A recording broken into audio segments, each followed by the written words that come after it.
Resort में विवाह नई सामाजिक बीमारी। कुछ समय पहले तक शहर के अंदर मैरिज हॉल में शादियां होने की परंपरा चली, परंतु वह दौर भी अब समाप्ति की ओर है। अब शहर से दूर महंगे रिसोर्ट में शादियां होने लगी हैं। शादी के 2 दिन पूर्व से ही ये रिसोर्ट बुक करा लिए जाते हैं और शादी वाला परिवार वहां शिफ्ट हो जाता है।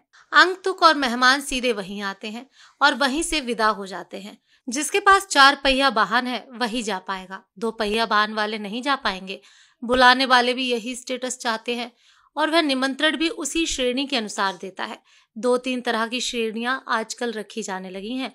किसको सिर्फ लेडीज संगीत में बुलाना है, किसको सिर्फ रिसेप्शन में बुलाना है, किसको कॉकटेल पार्टी में बुलाना है और किस वीआईपी परिवार को इन सभी कार्यक्रमों में बुलाना है।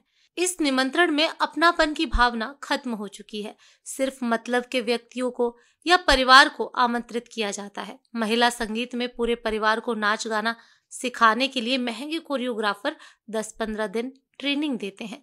मेहंदी लगाने के लिए आर्टिस्ट बुलाए जाने लगे। मेहंदी में सभी को हरी ड्रेस पहनना अनिवार्य है। जो नहीं पहनता उसे हीन भावना से देखा जाता है, लोअर कैटेगरी का मानते हैं। फिर हल्दी की रस्म आती है। इसमें भी सभी को पीला कुर्ता पजामा पहनना अति आवश्यक है। इसमें भी वही समस्या है, जो नहीं पहनता उसकी इज्जत कम होती है। इसके बाद बर निकासी होती है। इसमें अक्सर देखा जाता है जो पंडित को दक्षिणा देने में 1 घंटे का डिस्कशन करते हैं, वह बारात प्रोसेशन में 5 से 10 हजार नाच गाने पर उड़ा देते हैं।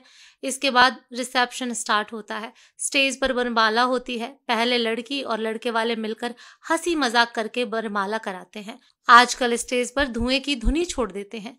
दूल्हा दुल्हन को अकेले छोड़ दिया जाता है, बाकी सबको दूर भगा दिया जाता है और फिल्मी स्टाइल में स्लो मोशन में वह एक दूसरे को वरमाला पहनाते हैं। साथ ही नकली आतिशबाजी भी होती है। स्टेज के पास एक स्क्रीन लगा रहता है, उसमें प्री वेडिंग शूट का वीडियो चलती रहती है।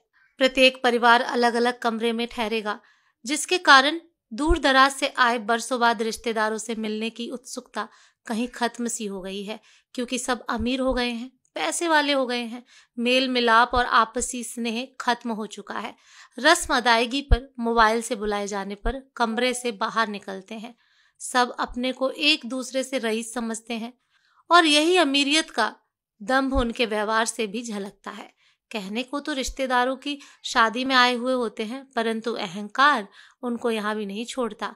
वे अपना अधिकांश समय करीबियों से मिलने के बजाय अपने अपने कमरों में ही गुजार देते हैं। हमारी संस्कृति को दूषित करने का बीड़ा ऐसे ही अति संपन्न वर्ग ने अपने कंधों पर उठाए रखा है। मेरा अपने मध्यम वर्गीय समाज बंधुओं से अनुरोध है, आपका पैसा है, आपने कमाया है, आपके घर खुशी का अवसर है, खुशियां मनाएं, पर किसी दूसरे की देखा देखी नहीं। कर्ज लेकर अपने और परिवार के मान सम्मान को खत्म मत करिए। जितनी आप में क्षमता है उसी के अनुसार खर्चा करिए। 4-5 घंटे के रिसेप्शन में लोगों की जीवन भर की पूंजी लग जाती है।